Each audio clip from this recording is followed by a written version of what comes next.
হযরতে আলী বলছেন, ইয়া রাসূলুল্লাহ, সারা জীবন আপনার গোলামি করেছি, যা বলেছেন তাই শুনেছি, জীবনটাও আপনার জন্য দেওয়ার জন্য প্রস্তুত আছি, ভবিষ্যতেও যত কথা বলবেন সব মাথা পেতে মেনে নেব, কিন্তু আজকের এই হুকুম আমার পক্ষে মানা সম্ভব হবে না।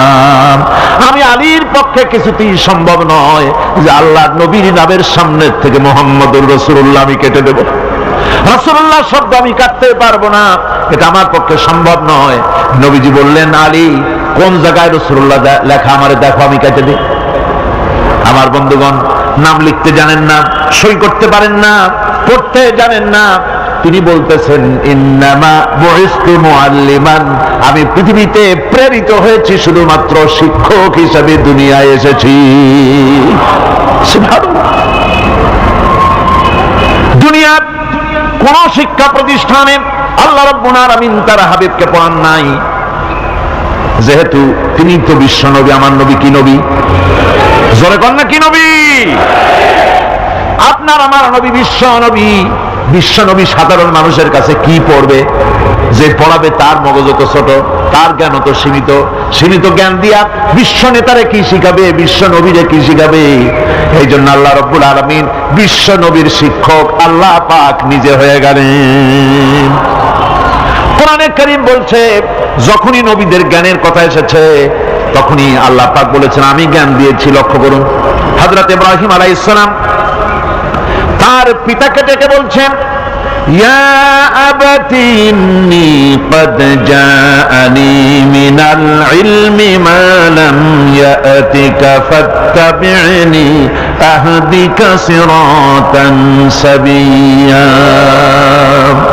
হে পিতা, বিশ্বাস করো, আমার কাছে এমন এক জ্ঞান এসেছে যা তোমার কাছে নাই, যা তোমার কাছে আসেনি। তুমি আমার অনুসরণ করো, আমি তোমার সোজা পথ দেখাই দেবো। সুবহানাল্লাহ। তুমি আমাকে অনুসরণ করো, যেহেতু আমার কাছে যে জ্ঞান আসছে ওই জ্ঞান তোমার কাছে নাই। ইব্রাহিম আলাইহিস সালামের কাছে কার জ্ঞান আসছে? আল্লাহ রাব্বুল আলামিনের জ্ঞান। লূত আলাইহিস সালামকে নবুয়ত প্রদান করে আল্লাহ রাব্বুল আলামিন বলছেন, ওয়া লূতান আতাইনাহু হুকমান ওয়া ইলমা। আমি লূতকে আমার পক্ষ থেকে জ্ঞান দান করেছি, হিকমত দিয়েছি, বিজ্ঞান শিক্ষা দিয়েছি, আমি তাকে ইলম দান করেছি। সুবহানাল্লাহ, আমি তাকে ইলম দিয়েছি। মুসা আলাইহিস সালাম সম্পর্কে আল্লাহ পাক বলেন, ওয়ালাম্মা বালাগা আশুদ্দাহু ওয়াস্তাওয়া আতাইনাহু হুকমান ওয়া ইলমা। মুসা আলাইহিস সালাম যখন বয়স সন্ধিক্ষণে পৌঁছে গেলেন, যখন তিনি পূর্ণ বয়স প্রাপ্ত হলেন এবং তিনি যখন নিজেকে সম্পূর্ণ লালন পালন করার কাজ যখন তার সম্পূর্ণ হয়ে গেল, আমি তখন আমার পক্ষ থেকে তাকে ইলম দান করেছি, জ্ঞান দান করেছি, হিকমত দিয়েছি, জ্ঞান দিয়েছি।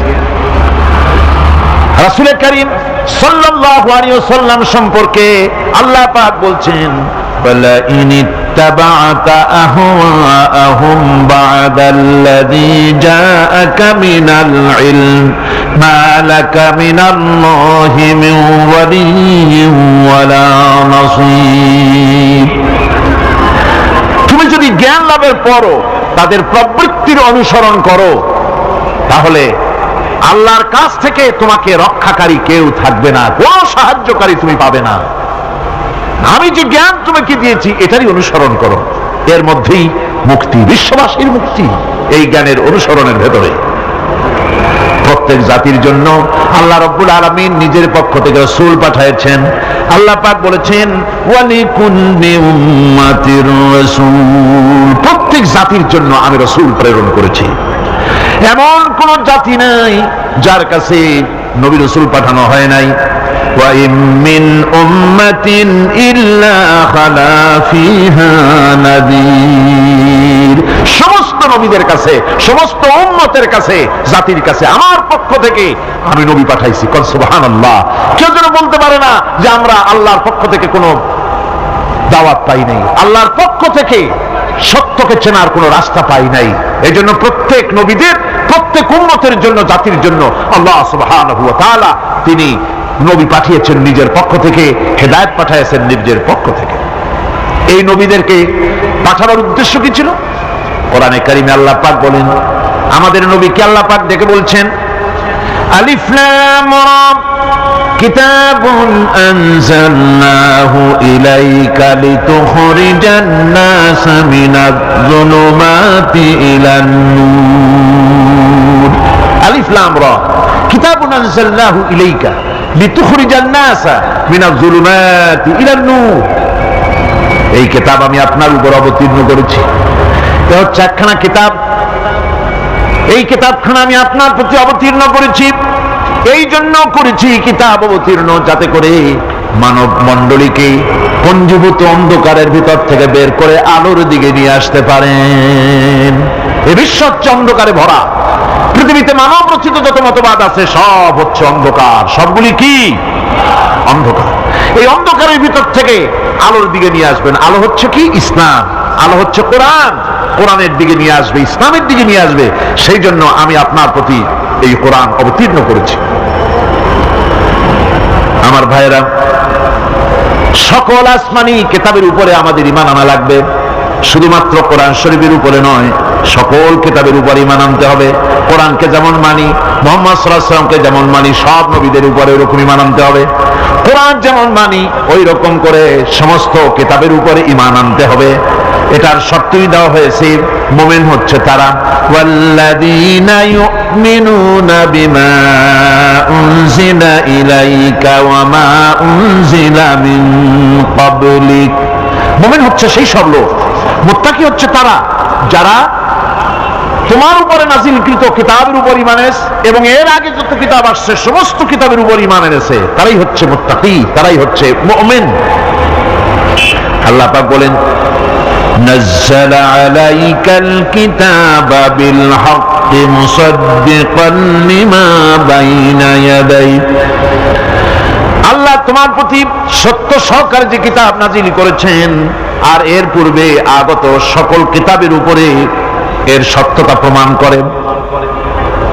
এ কোরআন হচ্ছে আগের যত কিতাব নাজিল হয়েছে সমস্ত কিতাবের সত্যতা প্রমাণকারী কিতাব।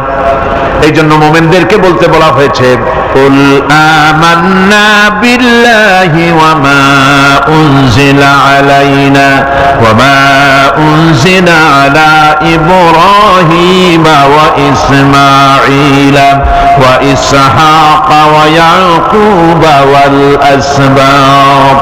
বলো আমরা ঈমান এনেছি আল্লাহর প্রতি, আমাদের প্রতি অবতীর্ণ কিতাবের প্রতি, আর ইব্রাহিম, ইসমাইল, ইসহাক, ইয়াকুব এবং তার আওলাদদের প্রতি যে কিতাব অবতীর্ণ হয়েছে সমস্ত কিতাবের উপর আমরা ঈমান এনেছি। ওয়ামা উতিয়া মূসা ওয়া ঈসা ওয়ান নাবিয়্যুনা মির রাব্বিহিম লা নুফাররিকু বাইনা আহাদিন মিনহুম ওয়া নাহনু লাহু মুসলিমুন।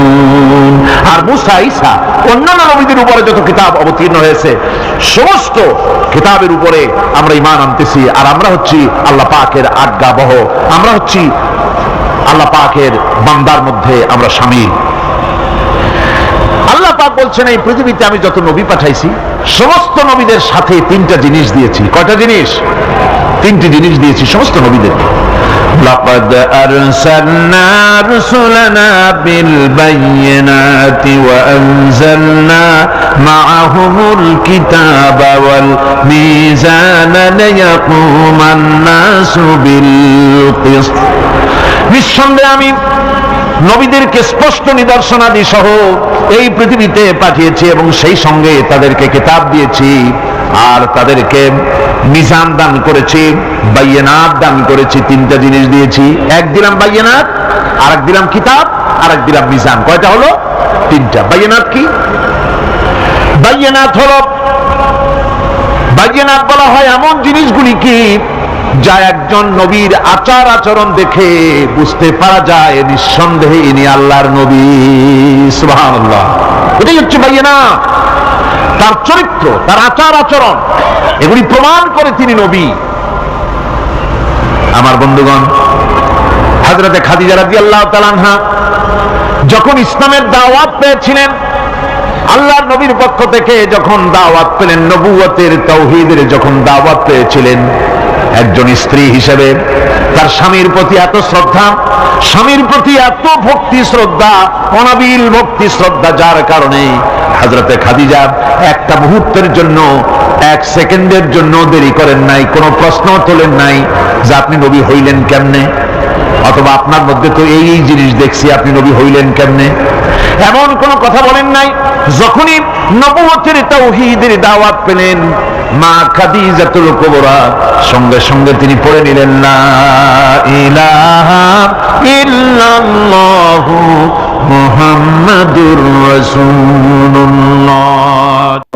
নবী করিম সাল্লাল্লাহু আলাইহি ওয়াসাল্লাম বলেছেন, আকাশের নিচে জমিনের উপরে খাদিজার মতো উত্তম মহিলা পৃথিবীতে আর নাই। কি সম্মান আল্লাহ পাক তাকে দিয়েছেন। আল্লাহ পাক নিচে হযরতে খাদিজাকে সালাম জানিয়েছেন। সুবহানাল্লাহ বলবেন। হেরা পাহাড়ে হযরতে জিবরাইল আলাইহিস সালাম নবীজির সঙ্গে কথা বলছেন, ওহী নিয়ে এসেছেন। কিছুক্ষণ পরে হযরতে জিবরাইল বলেন, ইয়া রাসূলুল্লাহ, আমি দেখতে পাচ্ছি খাদিজা আপনার জন্য খানা নিয়ে আসতেছেন। খাদিজা যখন আপনার কাছে পৌঁছে যাবে, আপনি খাদিজাকে বলবেন, আল্লাহ রাব্বুল আলামিন আজ আমি আসার সময় আমার মাধ্যমে খাদিজাকে সালাম জানিয়েছেন। হযরতে খাদিজা যখন নবীজির কাছে পৌঁছে গেছেন, আল্লাহর নবী বলেন, খাদিজা তোমার জন্য আজকে একটি সুসংবাদ আছে। তিনি বললেন, আমার জন্য কি খবর, কি সুসংবাদ? হযরতে রাসূল বলছেন, খাদিজা শোনো, এইমাত্র জিবরাইল আমার কাছে চলে গেলেন, আর জিবরাইল বলে গেলেন আল্লাহ রাব্বুল আলামিন তোমাকে সালাম জানিয়েছেন। হযরত খাদিজা ডুকরে কেঁদে উঠলেন। তিনি বললেন, ইয়া রাসূলুল্লাহ, আমার মানব জন্ম সার্থক হয়ে গেছে, আল্লাহ আমারে সালাম জানাইছেন, এর চাইতে সৌভাগ্য আমার জীবনে আর কিছুই নাই। তবে নবীজি, আল্লাহর সালামের জবাব কেমনে দিতে হয় আমি জানি না, আপনি দয়া করে আমার পক্ষ থেকে আল্লাহর সালাম যেমনে দিলে আল্লাহ খুশি হয় তেমনি আপনি দিয়া দিবেন। কি মহব্বত স্বামী আর স্ত্রীর ভিতরে ছিল। হযরতে খাদিজা হযরতে রাসূল করিম সাল্লাল্লাহু আলাইহি ওয়াসাল্লাম, নবী করিম সাল্লাল্লাহু আলাইহি ওয়াসাল্লামের ঘরে হযরত খাদিজা যতদিন ছিলেন আরেকটি বিবাহ তিনি করেন নাই। হযরত আয়েশা বলছেন, নবীজি আমার কাছে ঘুমানো ছিলেন, গভীর রাত্রে আমার ঘুম ভেঙে গেল। আমি চিন্তা করলাম নবীজি কোথায় গেলেন, মনে করলাম অন্য কোনো স্ত্রীর ঘরে গেছে নাকি। আমি খুঁজতে লাগলাম, কোনো ঘরে পাওয়া গেল না। খুঁজতে খুঁজতে অবশেষে আমি নবীজিকে পেলাম রিয়াদুল জান্নাতের ভেতরে, মসজিদে নববীর জান্নাতের টুকরার ভেতরে বসে নবীজি মুনাজাত করতেছেন। আমিও পিছনে আল্লাহর দরবারে হাত তুললাম। নবীজি বলতেছিলেন, রব্বুল আলামিন কঠিন ওই হাসরের ময়দানে মা তার সন্তান ভুলে যাবে, তার সন্তান যাবে, স্বামী তার স্ত্রীকে হারায় ফেলবে, স্ত্রী তার স্বামীকে চিনবে না। ওই কঠিন হাসরের ময়দানে তাআলা আমি যেন আমার খাদিজারে হারায় না যাই। মুনাজাত শেষ হওয়ার পর হযরত আয়েশা বলেন, ইয়া রাসূলুল্লাহ, খাদিজা এই বুড়ির কথা এখনো কেন আপনার মনে পড়ে? খাদিজার পরে কুমারী মেয়েও তো আপনি বিয়ে করেছেন, খাদিজার কেন বুড়ির কথা বলতে পারেন না? নবীজি বলেন, আয়েশা রে, খাদিজার সম্পর্কে এরকম কথা আর তুমি বলবে না। তোমরা জানো না, তোমরা সবাই আমার সুদিনের স্ত্রী, আর খাদিজা আমার এমন সময়ের স্ত্রী যখন এই মক্কা নগরীতে মুহাম্মদ সাল্লাল্লাহু আলাইহি ওয়াসাল্লামের পাও রাখার জায়গা ছিল না। হযরত আয়েশা বললেন, ইয়া রাসূলুল্লাহ, আমি ক্ষমা চাই, আমাকে মাফ করে দিন। আমি খাদিজার সম্পর্কে এমন কথা আর উচ্চারণ করব না, তবে খাদিজার সম্পর্কে আমার কিছু কথা শোনান। হযরত নবীজি বলেন, আয়েশা রে শোনো, আমার সঙ্গে বিবাহের পর খাদিজার ধন সম্পত্তি যা ছিল আল্লাহর রাস্তায় সব উজাড় করে দিয়েছে। কতদিন না কেউ থেকেছে, একদিনের জন্য বলে নাই আপনার সাথে বিয়ে হয়েছে বলে আজ আমি না খাইয়ে আসি। সারাদিন সারা রাত দাওয়াতের কাজ করে আমি যখনই দরজার কাছে ফিরেছি, যত রাত হোক না কেন, একবার বলেছি খাদিজা, অমনি দরজা খুলে গেছে।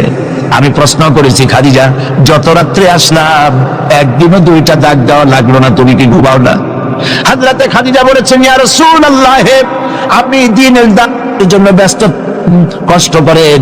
আমি মনে মনে ভাবি, আমি যদি ঘুমায় থাকি রাতের বেলায়, আর নবীজি যদি দরজার কাছে এসে খাদিজা খাদিজা বলে ডাকাডাকি করেন, উঠতে যদি আমার দেরি হয়, আল্লাহ নবীর সঙ্গে বেয়াদবি হয়ে যাবে, এইটা মনে করে বিছানায় না ঘুমায় যতক্ষণ আপনি না ফেরেন, এই দরজাটার সাথে পিঠ লাগাইয়া দাঁড়াইয়া দাঁড়াইয়া ঘুমায়। হযরত আয়েশা বলেছেন, আমাদের ঘরে রান্না বান্না তেমন হতো না, আমাদের ঘরে তেমন গোশত খাওয়ার সুযোগ আমাদের কিসমতে তেমন হতো না। যদি কোনোদিন আমাদের ঘরে দুম্বা বা ছাগল জবাহ হতো, গোশতগুলি নবীজি কেটে ভাগ করে সমস্ত স্ত্রীদের ঘরে দিয়ে দিতেন। এরপরে একটা কয়েকটা গোশতের টুকরা একটা টুকরাই নিয়ে হযরত খাদিজা মদিনার অলিতে গলিতে ঘুরে বেড়াতেন। খাদিজার কোন বান্ধবী পাওয়া যায় কিনা? সুবহানাল্লাহ। নবী করিম সাল্লাল্লাহু আলাইহি ওয়াসাল্লাম তার স্ত্রীদেরকে ভাবে ভালোবাসতেন, আর স্ত্রীরাও নবীর জন্য এভাবে ভালোবাসতেন, ভালোবাসা দিতে। স্ত্রী অধিকার ইসলাম দিয়েছে, আর কেউ দিতে পারে নাই। আর এই স্ত্রীদের মধ্যে সবথেকে উত্তম স্ত্রীকে নবীজি বলেছেন, আদ-দুনিয়া কুল্লুহা মাতাউন ওয়া খায়রুল মাতাইদ দুনিয়া ইমরাতুস সালিহা। দুনিয়ার সবকিছু এর মধ্যে উত্তম নিয়ামত হচ্ছে পতিপরায়ণা। সুবহানাল্লাহ। হুজুর বলেছেন, তিনটি জিনিস আমি পছন্দ করি, তিনটি জিনিস আমার প্রিয়। একটি হলো নামাজ, একটি হলো সুগন্ধ, আর একটি হলো স্ত্রী। সুবহানাল্লাহ।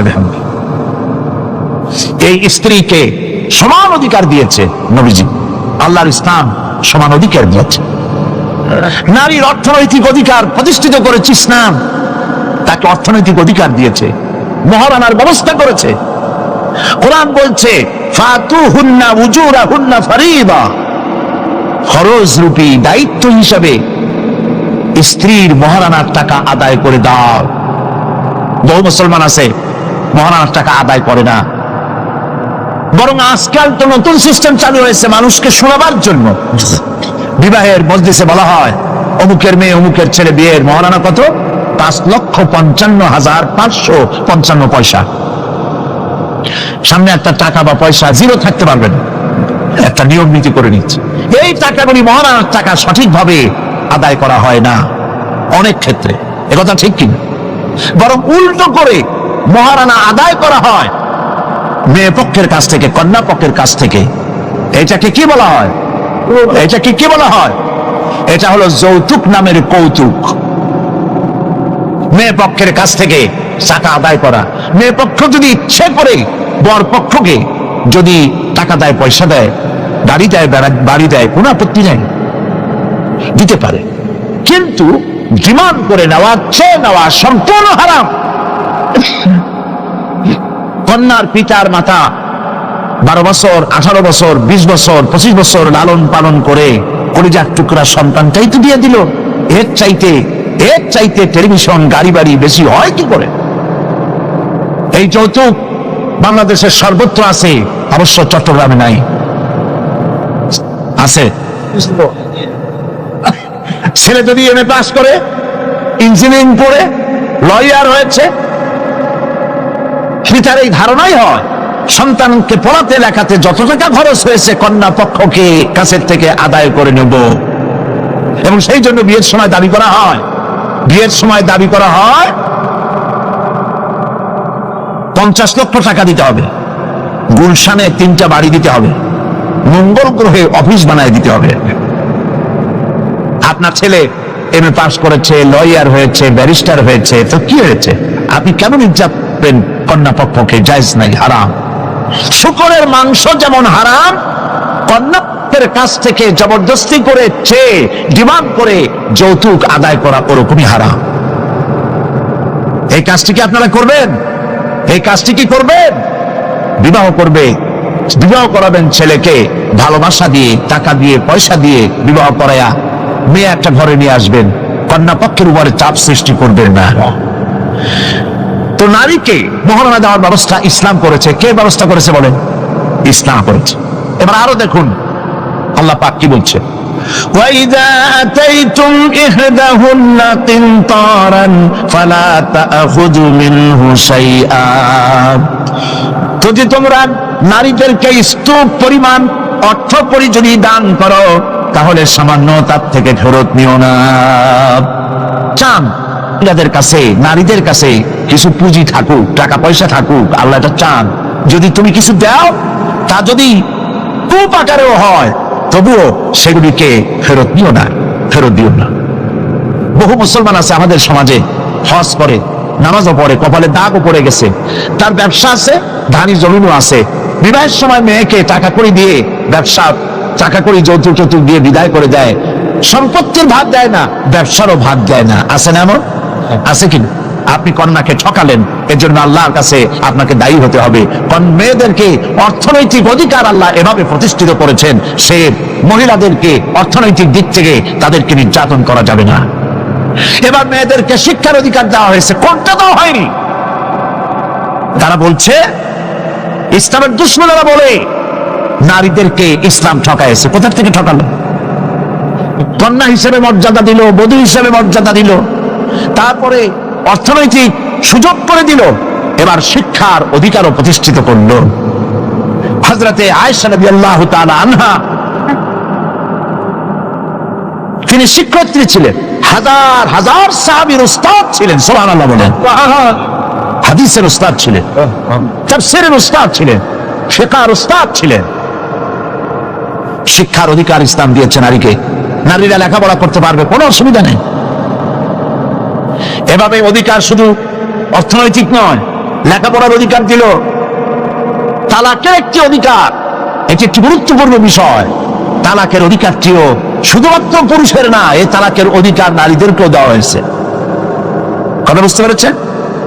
তালাকের অধিকার, বিবাহ বিচ্ছেদের অধিকার শুধু পুরুষের নয়, নারীকেও দেওয়া হয়েছে। পুরুষ যদি অকর্মণ্য হয়, যদি সে উন্মাদ হয়, জালিম হয়, নপুংসক হয়, তাহলে এই স্ত্রী কোর্টে তা প্রমাণ করে তার স্বামীকে পরিত্যাগ করে ইচ্ছে মতো স্বামী গ্রহণ করতে পারবে, ইসলাম সুযোগ দেয়। তালাক, কথায় কথায় তালাক দেওয়ার একটা রেওয়াজ আমাদের দেশে আছে। বাংলাদেশে যদি আল্লাহ কোনদিন দয়া করে ইসলামী রাষ্ট্র প্রতিষ্ঠিত করে দেন, তাহলে কথায় কথায় তালাক দেওয়ার এই প্রথাকে বন্ধ করে দেওয়া হবে।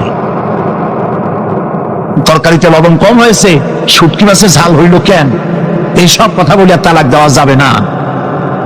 আর একসঙ্গে 3 তালাক দেওয়া তো যাবেই না। এক সাহাবী এসে নবী করিম সাল্লাল্লাহু আলাইহি ওয়াসাল্লামের কাছে খবর দিলেন যে একজন তার স্ত্রীকে একসাথে 3 তালাক দিয়েছে। নবী করিম সাল্লাল্লাহু আলাইহি ওয়াসাল্লাম এত গুসা হয়েছিলেন যে বসার থেকে যান, তিনি বললেন, এই লোকটি তো আল্লাহ পাকের কোরআনের সাথে তামসা করেছে।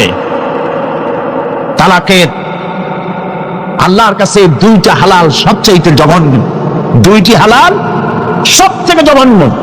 একটা হলো ভিক্ষাবৃত্তি, আর একটা হলো তালাক। যখন তালাক দেওয়া হয় অন্যায় ভাবে, গোসায় আল্লাহর আরশ কাঁপতে থাকে। নাউজুবিল্লাহ বলেন। আপনি এভাবে তালাক দিতে পারবেন না। তালাক দেওয়ার নিয়ম হলো, যখন স্ত্রীর সাথে, লক্ষ্য করুন, স্ত্রীর সাথে বনিবনা হচ্ছে না, স্ত্রীর চরিত্র খারাপ, স্ত্রীর দাজ্জাল মার্কা, বনেই না, তো আল্লাহ পাক তখন বলেছেন, উভয় পক্ষের আত্মীয় স্বজন নিয়ে মীমাংসা করার চেষ্টা করো, সালিসি করো। যদি মীমাংসায় না হলো, তাহলে 1 মাসে 1 তালাক দাও, বিছানা আলাদা করে দাও, এবং অপেক্ষা করো তার এই অবস্থা দেখে সে ফিরে আসে নাকি। যদি ফিরে আসে তো গ্রহণ করো, যদি ফিরে না এলো 2য় মাসে 2য় তালাক দাও। তাও যদি ফিরে না, তাহলে সে গিয়ে 3 তালাক একদম রেজি করে দাও, আর ফেরত হবে না। 3 তালাককে বায়না করে দাও, এই স্ত্রীকে আর গ্রহণ করা যাবে না। এখন আমাদের দেশে রাগের মাথায় একসাথে 3 তালাক দেওয়ার পর মনে মনে অনুশোচনা হয়, এতগুলো ছেলে পেলে নিয়ে করবো কি, কি সর্বনাশ হইল, রাগের মাথায় করলামটা কি। এখন এই বউ ফিরে পাওয়ার জন্য মস্ত তালাশ করে।